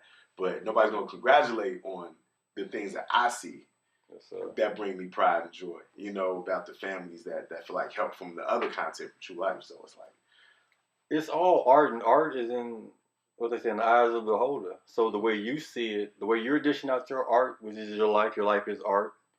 Time on earth is the canvas of life in a sense, and you just painting that picture. But the way they see it is that red fit on the red carpet. the way you see it is that auntie feeling comfort for you helping in that situation with that true life crime. It's all art. Maybe they'll get it later. But keep planting that seed. That's true. Keep That's going. True. You did bring me to my next question about the true life crime. So how did that come about? That True Life Crime was conceived by the development team at MTV already, and they were looking for somebody to host it. And originally, it was going to be a different host for every locale, you know. So, you know, we will find a young journalist or somebody in Chicago to do this case, and we'll go to the Bronx and have somebody there to do this case. And so, when I got a phone call from the casting director, I wish I could remember her name because she commented on something recently and reminded me. And I want to commit it to memory. I haven't. Maybe you can go back in the notes and write it right here or something like that. So I just want to give her love. But she called me and said, you know, we're working on a story about Kanika Jenkins, the young lady who was found frozen to death in a walk-in freezer in Rosemont. And what do you think happened? And at that point, I received so many disappointments. I had applied for like 3 different roles. And I kept hearing no. I applied to this station, that station, that station. Mm-hmm. And I was working part-time at WGN at the time, which treated me well, but I needed to make a step or get some full-time. And I'm like, man, something got to give. So when she called me and she's talking about this case, I didn't treat it like a job interview or a casting interview. I was through with it. Something I don't believe what they said happened. Mm-hmm. I wasn't speaking to her. I was speaking like I'm talking to you right now. Mm-hmm. I'm like, whatever they say happened to the girl, I don't believe it because we haven't been able to trust the police in Chicago. This happened around the time that Kwame McDonald got killed. Something is fishy around that. All of this stuff, and I was looking at even the theories about what could have happened. Yeah, I was down rabbit holes. Mm-hmm. And as a journalist, subjectively, when you're talking to somebody about that, you're supposed to, you know, have a certain way to speak about it. Be on business in a sense. I wasn't on business. And actually, the passion caught her attention. She's like, I actually think it'd be great to meet our director of the show. I'm like, oh, okay, whatever. You know, and I meet the director. I'm still not feeling like it's real because, again, during this time in Chicago, we've had so many networks come and do documentaries about the crime here, around death, murder. I wasn't trying to be involved in something else that was going to be a voyeuristic, just milking our culture and slide. Yeah. A look at Chicago like that. And I'm like, I live here at the time. I'm living here. It's the crib. It's the crib. I'm over east. After I do this story, I go home. Y'all go fly wherever y'all go. But I have to make sure I do this story justice. So anyway, had that talk with the director and the people he was in conversation with, you know, made me trust the project. And that's how I ended up doing it. And then they enjoyed me as the host and there was some synergy there. So they decided to have me do the full 2 seasons. It was all meant to be because, like, you and I both know little black girls don't get that much coverage. Stuff like that happen. It's sad to say that stuff like that is happening often to little black girls, but this was the first time I've ever seen a little black girl worldwide. What happened to Kanika Jenkins? People actually cared. And for the fact that somebody from the crib was actually had their hands in that case, hopefully it gave the family some kind of warmth, like to know like this is personal to us. Mm-hmm. This little homie from the backyard, in a sense, not calling you little homie or nothing like that, but you know what I mean. Exactly. That's how we talk. Little homie in the backyard, he taking care of, you know, Kanika in a sense, you know. Mm-hmm. It's just crazy how it all comes together because now the energy was what it had to be, and you took charge of that case and you did it justice. And not only just that case, you're taking care of other people's cases as well. You're making this feel more personal, not just, okay, my baby is a number. Mm-hmm, mm-hmm. You know what I mean? This is a guy who clearly cares about what's going on. Representation, and we appreciate you. You brought up the Laquan McDaniels case. Did you have any hands in that? Not hands in that, but did you work on that case at all? I was one of the reporters. I interviewed Brandon Johnson, who was the friend of William Calloway, who's the activist who helped to break the case. Brandon Johnson was the one who submitted the FOIAs to get more information about the case, as was Jamie Calvin, who's another journalist with the Invisible Institute. And so I leveraged their report and always give homage to that reporting, but interviewed Brandon Johnson in detail about the case, covered the marches and protests, was outside with him. We got an NABJ Award nomination for the piece that we did about Laquan McDonald in 2015. And while I was so proud of the story about Kanika, was that we were able not only to tell the conversation about who she was as a person, right? Because that was the whole first 20 minutes of True Life. Who is Kanika? Who was she? How was she? How would the people who love her describe her? But then the other side of it is, how does her story connect to this larger story about what's happening in Chicago and how our youth are being treated, especially with both of them being from out west, right? And how the police didn't go and knock on every single door or listen to Teresa Martin when she was saying something ain't right. My daughter's here. Saved that baby. You feel what I'm saying? And so it's not disconnected from the Laquan McDonald story. So that was in the documentary as well, because why did Black Chicago distrust the police so deeply? And so that was an extension. Talking about Laquan in the True Life episode with Kanika was an extension of the work that I've been doing on WGN and WVON about at that time. But that's why I brought that up, because it's like WVON at that time. Representation. Okay, we have a black kid, dreadlocks, he's in front of the camera representing his people. But then on the other end, you have a little black girl who, when the mama call the phone, say something wrong, they really don't press nothing. They ain't pressing the issue. Laquan McDaniels, the guy just hop out the car and just shoot him, just with no regard. It seems like no regard for life of our little black kids. Exactly. You feel me? So that's why I brought the next thing up, because it's all the same. So real quick, it's a sidebar, but it's still on the same path. Have you ever heard of Jelani Day? Yeah. My man. A young boy, we still don't know what happened to him. What's it? It was Illinois State? Yes, sir. Yeah. ISU. We still have no idea what happened to this boy. I'm actually hoping to, I'm working on a project I can't discuss really, but I'm hoping to find a space to be able to tell that. Yes, sir. And the grasp some resources for it. And I was in contact with some members of his family as well. And I try to under-promise and over-deliver, so I'll leave it at that. But I really want to. It's scary, bro, because, I mean, when anybody of any race, any background goes missing and they're not found, every single day you wondering what are they going through, what's going through. And if you know that person, you know how they feel in that situation. Sometimes spiritually we can feel. Mm-hmm. So many mothers have told me that they know, they're like, my baby's alive, or have been alive for a while, or they be like, he's gone. I know, but I just want to know what happened. Yeah. And they just know, right? So that's the anguish, that's the sad part. But then even more so when they black, because we already know how we're regarded and how our stories are told and who's not telling our stories and how police look at us anyway, right? So it's so layered. And so I'm hoping I get a chance to at least do a comprehensive bring some awareness to his case and do some confidence reporting on that. So, but I'm aware of that. I've been thinking about that. What's the most compelling story that you've touched when it comes to the True Life crime? I'll think about it. We could double back on that. I mean, they're all. You've been through 2 seasons. That's a lot of. And everybody, and you can't rank people's circumstances. You know what I'm saying? Right. You know, all of these lives are even, and all these stories are each one. But I think in terms of compelling, how I'm interpreting it is there are certain stories that changed me personally in a different way. So because they might have introduced me to a new world.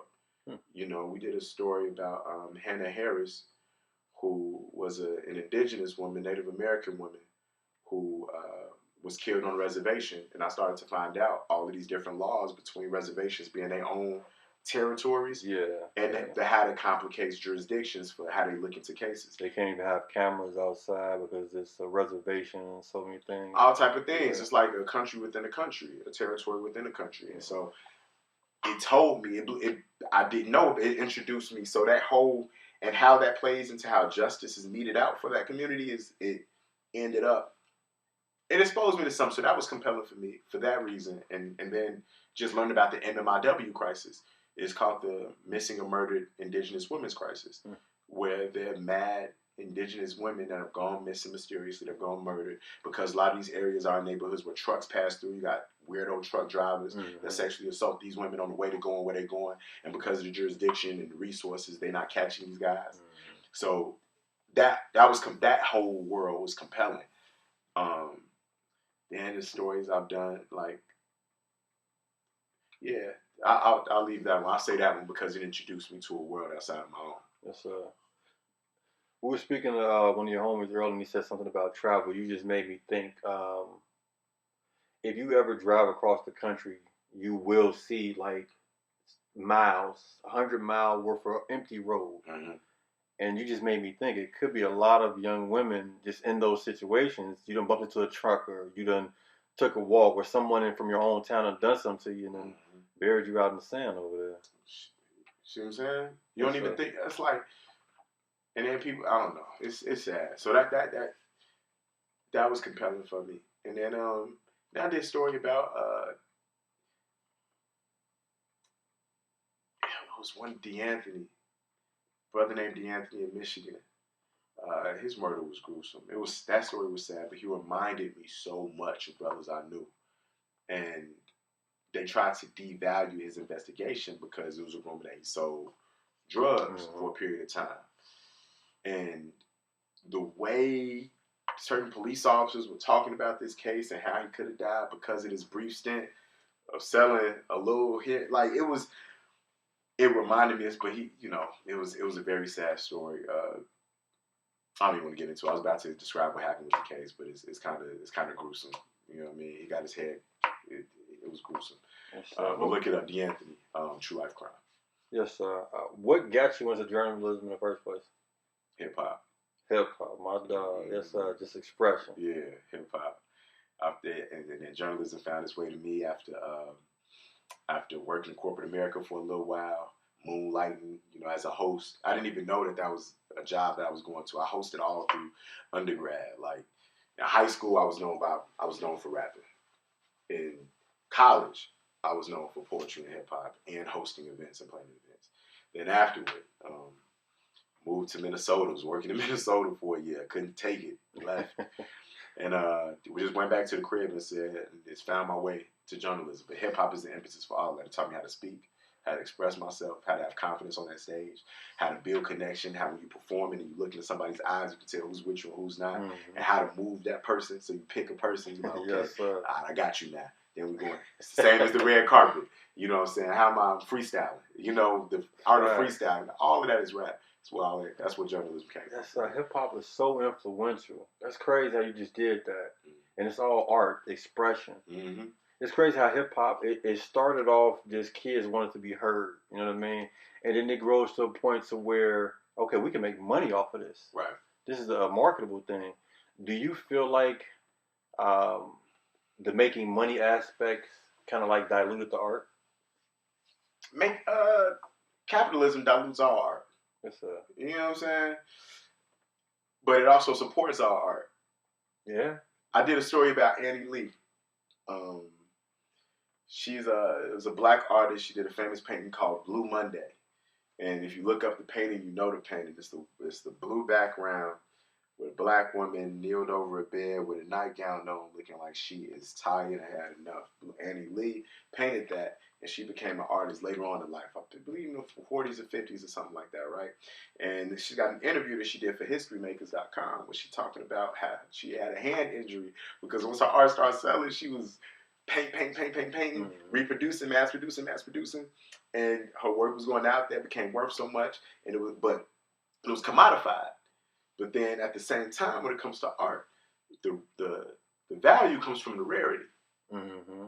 But in real time, she's feeding her family and working for this art company, right? So, how do you reconcile the two? It's the same with hip hop. That story was just fresh in my mind because we just did it for a story for Need to Know, one of my TV news shows. But it reminds me of the same with hip hop.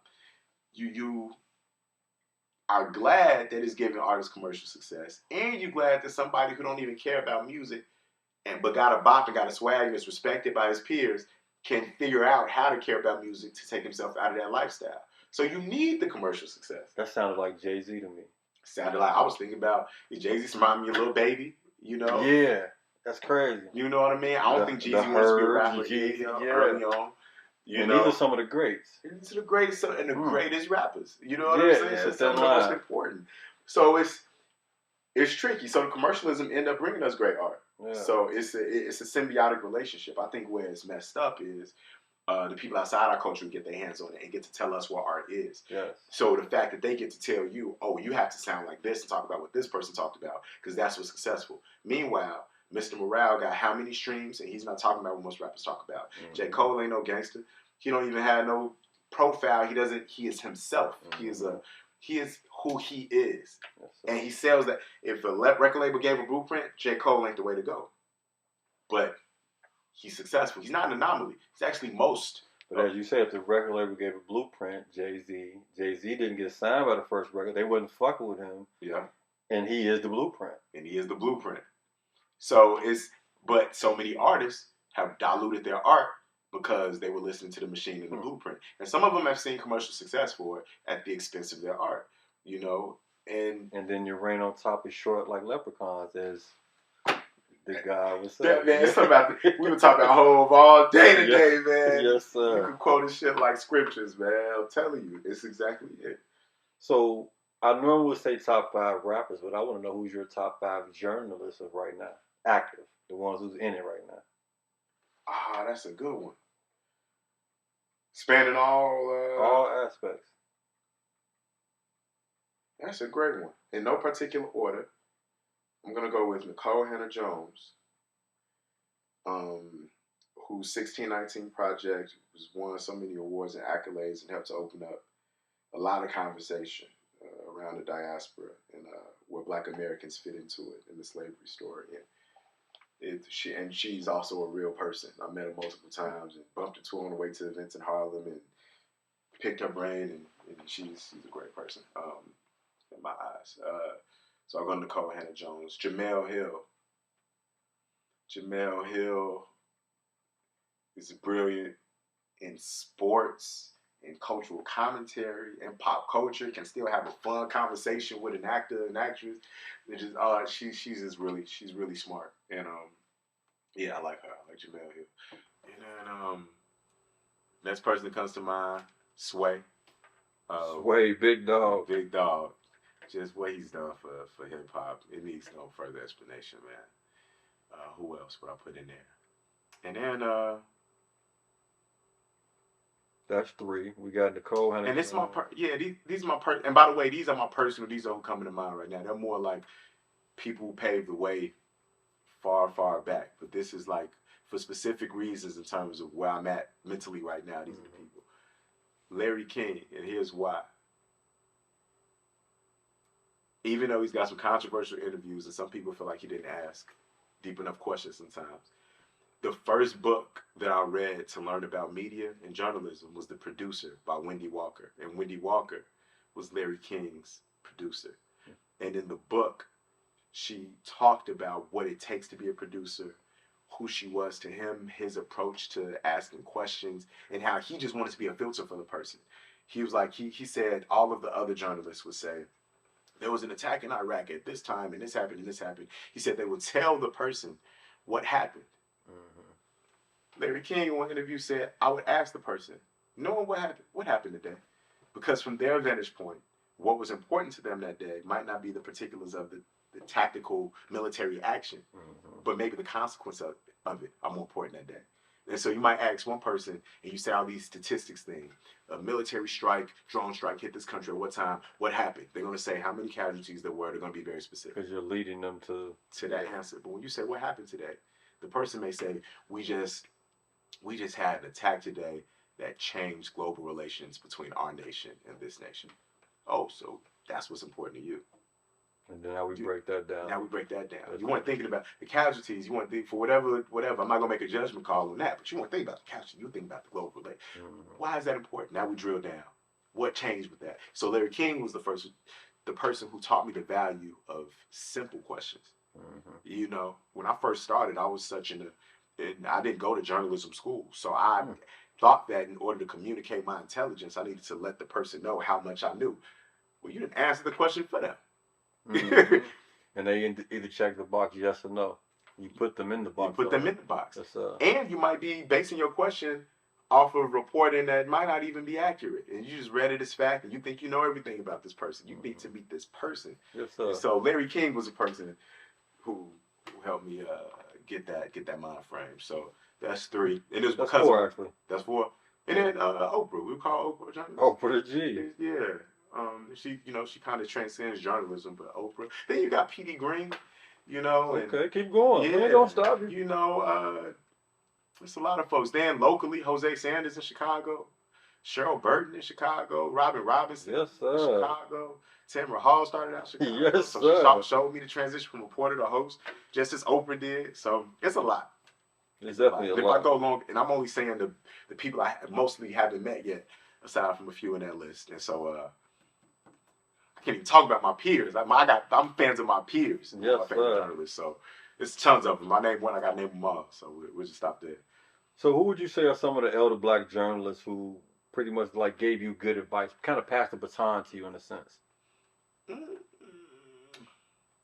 I wouldn't say so much as baton passing, but a lot have given me good advice. Because I say not baton passing because there's so much that can be done. There's so much breadth of content that can be created.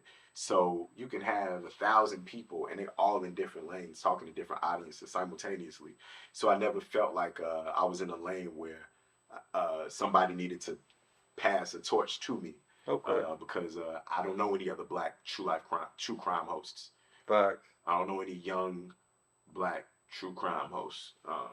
It's a lot in sports and these other things, but there isn't someone touching such sentimental spots like that. That's real. Yeah, there's no black, even Chris Hansen, he was doing this thing, or John Walsh. There's no, there's not. Craig Melvin on MSNBC does the intro for a true crime show. And Craig Melvin's a really great broadcaster and journalist. But yeah, so it don't exist. So all that to say, I don't know if there's a torch to pass in the space that I want to be. You're running your own race.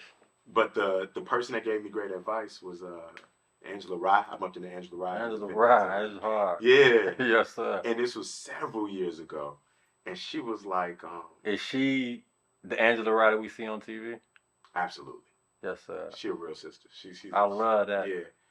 Remember earlier we were talking about just feeling familiar? Yes, sir. She felt familiar. I went to some event with Ed Gordon, BET veteran. Yeah, yes, sir. And Angela Rye was there, and she spoke as well. And I talked to her afterward. I'm like, the most basic question. I was like, yo, what advice would you give? It was just starting. I probably was a journalist for 2 years or something. And she said, everything you are, who you are, paraphrasing, is of value. Don't check a piece of yourself at the door. And don't let anyone think that you have to. That part. Be yourself. It's simple, but the way she said it was real poetic. That's that sister strength. Yeah, exactly. Yeah, and she was real specific with it, and with sometimes is who's telling you, because you also know that her being a black attorney and talking about social justice issues and being in these spaces, being on all these big networks and constantly debating whiteness and debating white supremacy, confronting it in the courtroom, on air, doing all. It's like, and you still black as hell in yourself. Like you say, a black attorney, not an attorney that's black. You feel? Yes, sir. So there's a lot with that. Who else Sway gave me great advice. I met him in Ghana, and we had been talking. Oh, that's hard. A long time. We actually met for the first time in Africa, and Sway was just like, he just said, nah, he was the man. He's like, brother, you got the mind of a producer. Don't ask for permission, ask for forgiveness. Yes, sir. And that was great advice from Sway. And Kathy Chaney gave me great advice, another journalist who was the president of NABJ. So it's a lot. I'm bad I'm so long-winded, but it's so many. No, it's all love. So many people I'm thankful for, So a lot of stepping stones. Mm-hmm. Yes, sir. Because you come from the generation of Chicago where Chicago was thought to be the city of haters. Yes. Right? Yes. And I love that it's changing now. Yeah. And so I love to give these examples. I gave some national examples, but I love to give these examples of Chicago people too who poured into me, because it's changing. And we're the new guard now. We're the big dogs now for our generation. Mm-hmm. We're the ones that are making content and are opening doors. And I'm leaving the door wide open behind me. That part, as you should. So you brought up something as far as Angela Rye being a black lawyer, she being a sister. Mm-hmm. And you also brought up something like how you're going to leave the door wide open. That brings me to the thought of how the 90s was, like the 90s TV scene. You know what I mean? We didn't have the internet back then, so we had the Martins, the Living Singles, and all that. TV was like black, you know what I mean? It wasn't the love and hip hop that we see nowadays when it's just hair weaves, fake titties, fake booties, and all that. We had real sisters like Khadijah on there. A woman named Khadijah on TV, you know what I mean? So we go from all those shows to now what we have here. Where do you think that we are now with it as far as television? Oh, that's a big question. We actually had I did a conference in LA about this. It was the same one that it was industry executives. I wish I could remember the name of the conference, but it was a whole bunch of, it was a big conference where industry executives had this conversation about diversity and inclusion, a series of panels about how they can take these learnings and infuse them into their content because of how blatantly biased the content is. And when you got people who aren't black telling you what blackness looks like on TV.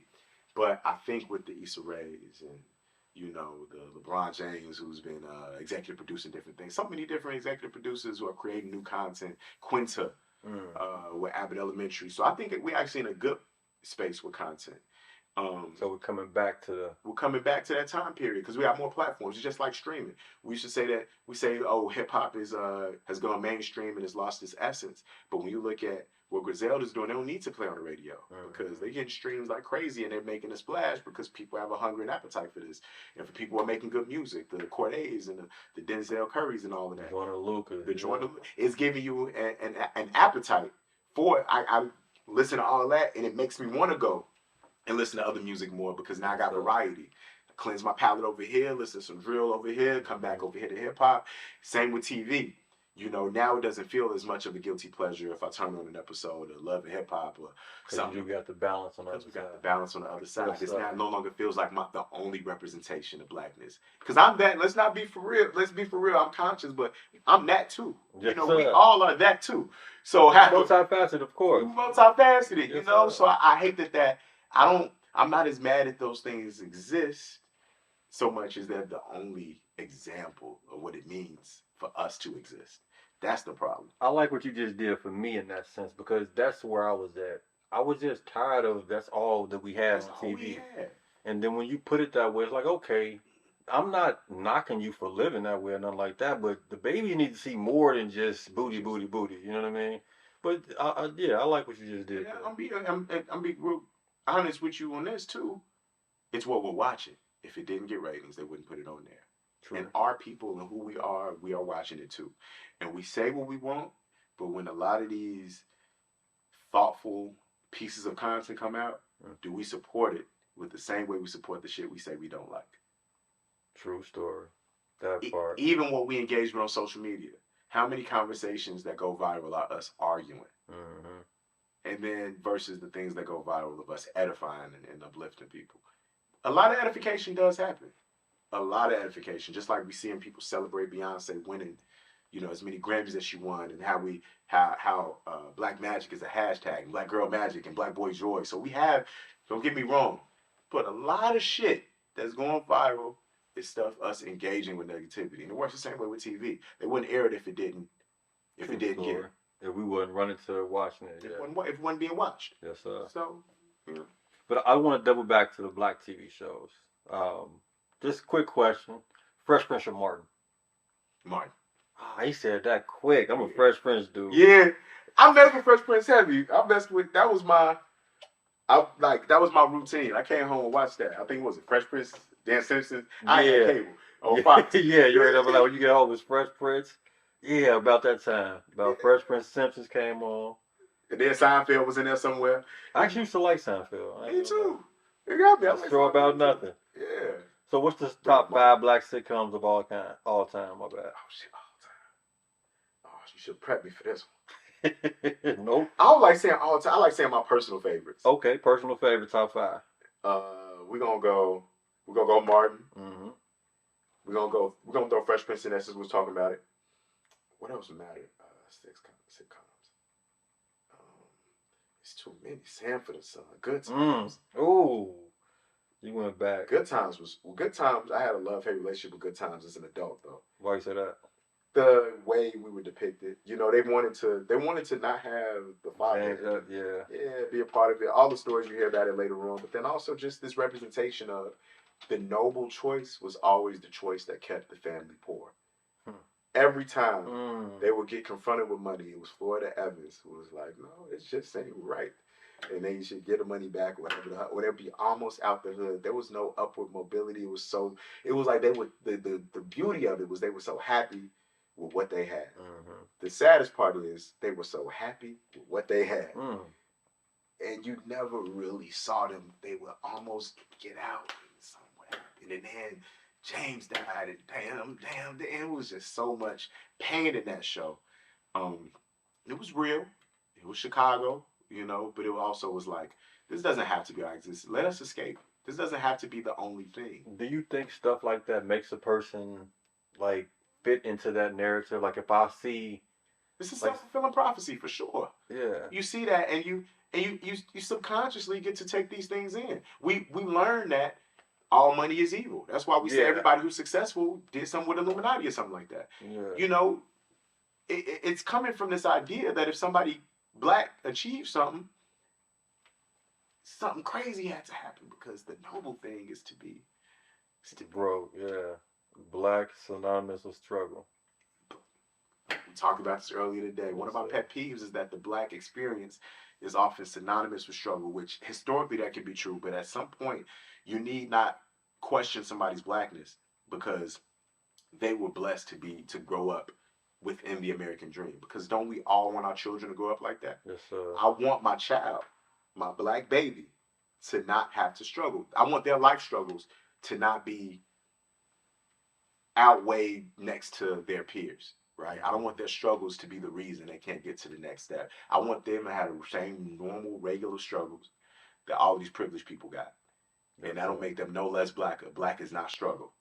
Black is definitely not struggle. Black is not struggle. Black boy joy right in front of your face. You feel me? I feel like Good Times was just black struggle, but it was still a beautiful show. Yes, sir. So is the Wayans brother in the Hall of Fame of the black shows? Bro, it is for what it did and for who they are and for what they accomplished. And at the time, like, they were iconic. You know, I wanted locks back then because they had locks cut in the same way back in the day. But when I look back at it as an adult, some of it felt shucking and jivery. Yeah. That's what made me ask, because, okay, when I say the Hall of Fame, I'm thinking about Family Matters. I'm thinking about Living Single. Yeah, I'm thinking about Fresh Prince. Girlfriends. Half and half. Sister. Yeah. Parenthood. Oh, yeah. Yeah, you snapping right now. Hanging with Mr. Cooper. So, okay. Steve Harvey. What we doing? Steve Harvey show. What we doing? Look, that's why I don't give the Martin over the Fresh Prince thing, because Martin felt like shucking and jiving. A lot of people say that too. But that's what makes it so complex, because I love the Wayans brothers growing up, and it's only recently that I watched back and I was like, yeah, like, you know, but I sometimes, even when I'm saying, you know, shucking and jiving, like, I felt like Martin. I feel like with a lot of these shows, we can't look at them through the white lens, because sometimes we're embarrassed because of who else is watching or who else is listening. Yeah. But if it was only us in the room, this us. This shit funny as hell. Yeah. You fucking me up a little bit with what you doing right now. Because you talking that shit though, because it's like the reason why I do give it a lower grade than Fresh Prince, because who else is watching? Because now that gives them the opportunity to look at us like we ain't number foolish niggas. You feel me? Yes, sir. And so it's really just, what we're really talking about is the absence of diverse representations of what we look like. So that's what made the Cosby Show so powerful. You know, you had that Cosby Show because it was the complete opposite of Good Times. Yeah, it was a doctor and a lawyer. And they were black living good as hell. You know, a sister and a brother. Yes, sir. Man. And so, like, it's the same with you know, with Martin. That show it's hilarious to me, man. I still watch Martin. But I'm like, in my head, that's one of my escape guilty pleasures. I'm throwing on Martin. I've seen every episode. I'm throwing on Martin. When you escape guilty pleasures, huh? Yeah, I'm throwing on Martin. G. So was you a drill rapper? I was gonna say, was that one of your guilty pleasures as well, your rapping stage? Oh, when I was spitting? Yeah. No, I was never a drill rapper. Okay. I was rapping before drill for real. And I was more so, I was lyricist. You know what I'm saying? I heard you. I ain't gonna lie, you nice. And I wouldn't tell you that if you wasn't nice. I would let you know. No, I heard you. But I was nice. You know what I'm saying? I was nice. And so, but I could play in that space. It was easier to dumb it down. So I had we had a record called Get It Juke and Me Day. SG was the name of the group, and we had my first sync license was when Get It You Can Play in the movie starring Kel from Kenny and Kel. Afion Cracker was in that movie, Seth the Entertainer, but it was the opening credit. That's they footwork to Get It Jukin'. The movie called Dance Foo. You know what I'm saying? That's amazing. A little known fact. Yes, you know what I'm saying? So I got a sync license, and I know what that felt like. So I got a song registered with ASCAP through that when we were like me and Ute were like 19, 20 or something like that, and didn't really know how to handle business. And around that time, I had to incorporate. That was my first corporation. It was Music You Feel Records that I founded, and I was just filling it out. And so that production company I have now, I learned from mistakes from all the way back then. From 19, yeah. Yeah, but I was a lyricist though. I wasn't really a drill, but I was talking street shit though. But I was a street like in the lyricist way. In the lyricist way, and it was still a looking forward to a higher vibration, even within the talking about what we talk about. You know what I'm saying? I heard you rapping on the pregame podcast. That's when I knew you was nice. I'm like, okay, he's spitting though. You heard that? Yeah, hell yeah. You was spitting though. You wasn't just and you went right off the top of the head. Wasn't no stuff. You was ready. Like you knew they was gonna ask you that. Yeah. That's crazy though. Do you remember when the first time the hip hop bug bit you? 6 years old. 96. Because I used to go to poetry sessions. This one in 1990. I feel old. Nah, not even 89. Okay, you're 80s baby. We're gonna give you that. 80s baby, okay. My sister would take me to all of the open mics and this and that. For the people doing math, when I say I was 6 in 96, birthday is June 18th, born in June. So you know what I mean, half a year, 6 years old. But I followed her. That I wanted to do everything she did. She had me write my first verse when I was just 6 years old. So that's when the bug bit me. And then at school, it was the thing that helped me relate to people. We at the lunch table, they beating on the tables. That cipher, that's all we was doing. That was a large part of who I was. When I stopped rapping, just for myself, I'm not even talking about trying to make it as a rapper. I'm talking about writing rap, recording music for myself. When I got saved and I was trying to change what I talked about, it was a lost period in my life because I didn't know who I was outside of creating. You know, who am I outside of this? Like what? Not even who am I in terms of but what do I like? What else do I like to do? How do I process emotion? I said if I'm not writing, and how do I not? I started overthinking the process, and that's when it didn't become fun for me. But it was it bit me at 6 years old. That's crazy. You're very introspective. I like that. So coming from an introspective mind frame and you're going to school with a good foundation, you got your mom and dad, that's really not common in Chicago. But then you're growing up around kids in Chicago that aren't like you, that aren't forward thinking like that. They don't have parents like that. Did you fit in right away in school? Because I know you said you had to, beat on the desk and rap and all that. Yeah. Hip hop is the link, but I did fit in. I've never not been like popular. Everybody got teased, early on in school. I got teased for being dark skinned. My name got made fun of. All type of my clothes. You know what I mean? When I was young, I wasn't the kid in school with the Jordans and all of that shit. But I always been somehow cool with everybody, and always been cool. Always been known for hip hop. Always had that talent. So that always was in. And we talk about forward thinking. I saw people who one of the most brilliant men I know. He passed away. Rest in peace to GQ. Rest in peace. One of the most brilliant men I know was one of the realest street guys that you could ever meet. But his mind and the way he thinks, like, it'd be funny, man. We'd be talking about math in high school or something, and talking about converting, ounces and grams and things like that. And I'm like, you do this every day. You do this every day, folks. Like every day. Yeah, every day. Like, So, you sit there, like, we talk about 3.5s every single day. Like, you know what this is. And like, oh yeah, And so you just very smart though, way soft. Very mature guy. So I say that to say, like, with all of my friends, we all of us, my closest friends, we all clicked on the intellectual level. Those who just came home, those who passed away, who no matter what lifestyle they lived, I was that friend that they could talk to about those other things. Okay, I got a few more questions for you. I don't want to hold you too much longer. I'm enjoying it, y'all. Yes, sir. I appreciate you, God. Dirk or Herb? Dirk. Yes, sir. Okay. Keith or Dirk? Depending on what we're talking. Influence. Influence, because I'm gonna say Keith, because a lot of the music that I don't even listen to Trippie Redd. No disrespect to Trippie Redd, but music I just haven't got a chance to get into. Trippie Redd, that generation of hip hop, Triple X, like all these people will tell you they're influenced by Keith. You know what I'm saying? The clothes, the polos, True Religion, the whole movement, drill music, like Keith is talking about influence.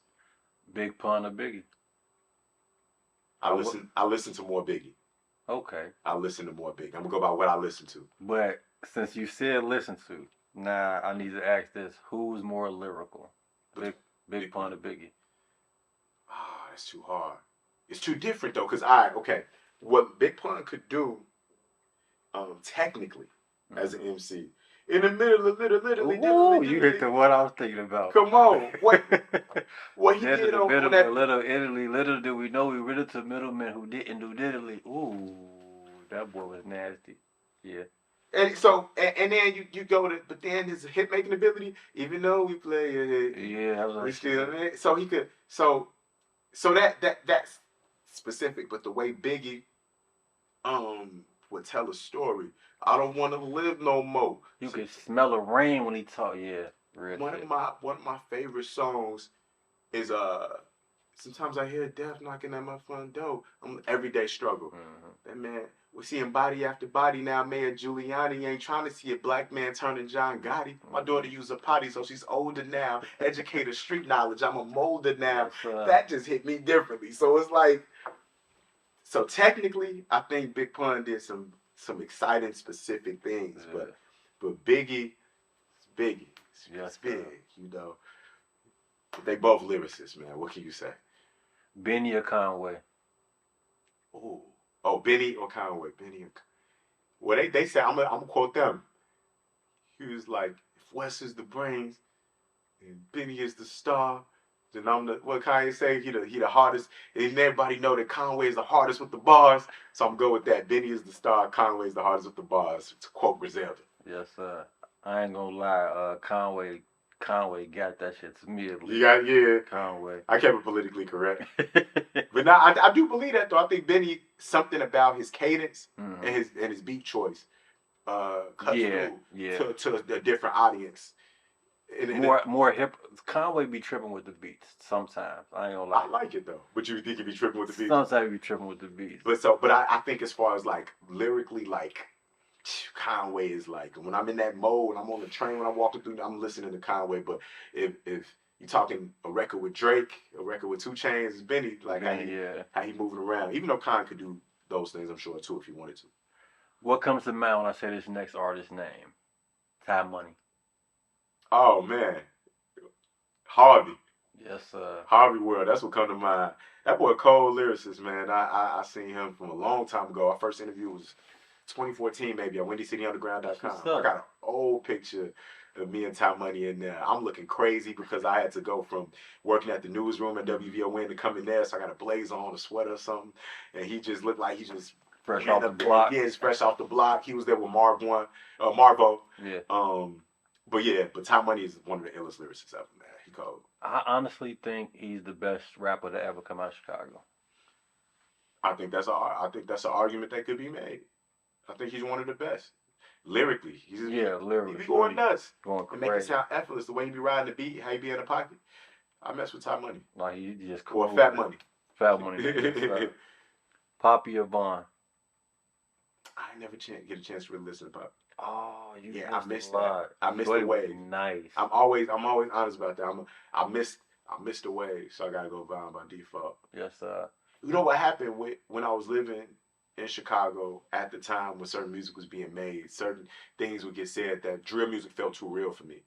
So I just really started tapping into drill music again when I moved out the city, aside from the songs that I already was in tune with. Like I was listening to a lot of Louis and all that back in the day. But I was more so into just higher vibrational music. My life was in a different space. I couldn't listen to that, and I knew I had friends on different sides of different conversations, so it made it tricky to listen to a lot of things. We bumped into each other for the MTV VMA. I think that was 2021, and you said something I recorded.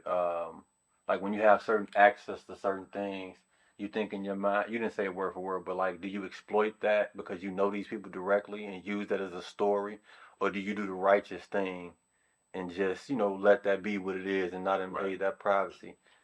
So that's kind of in the sense of what I heard from you right there. Like you had to step away from drill music because it's too personal. Exactly. And it could change the whole. And if I'm a civilian, I'm living life as a civilian. Why am I listening to this music between these people who are real people who are talking about real things? Yeah. And so now I can detach a little bit. I'm older, away from the city and stuff like that, and it's just a little different. And some of these artists have evolved and grown to where their music still has the same energy, but less specifics and less blatant disrespect. And so it's a little easier for me to listen to now. So all that to say, I missed the season that when Pappy was outside. Yes, sir. Well, we appreciate you, God. We appreciate you not only for the interview, for what you do for the city. It's a little dark-skinned black boy with light right now looking up like I can be Dometi Pongo. Thank you, G. Thank you, Lenny. I thank you for what you do, for rotating with me at the VMAs when we bumped into each other, and for just being solid since Kodak introduced us. Yes, I appreciate the platform, and like we talked about it, we talked about barriers breaking through and things like that. And this is what we mean when we say this generation of Chicago creatives is collaborating and working together. You didn't have to spend your time to come talk to me. And you didn't have to acknowledge and see what I'm doing is valuable in the space, even though I believe it is. And I hope that other people do. But you acknowledge and value what I had to say, which made me want to share more. And, so I appreciate that energy. And I appreciate the way you give platforms to other black creators. And, and when we go on and go on and go on, this shit lives on. So thank you for being the griot you are, King. Yes, sir. Peace and love.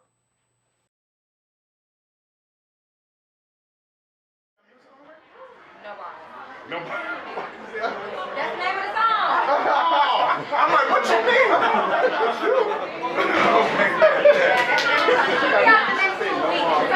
What happened was the video ghetto, but they finally found it, and it's gonna be in LA tomorrow. So I'm flying back to LA to get my shit handled, and hopefully in 2 weeks it's on. Well, congratulations. Thank I'll put you there and see what it says.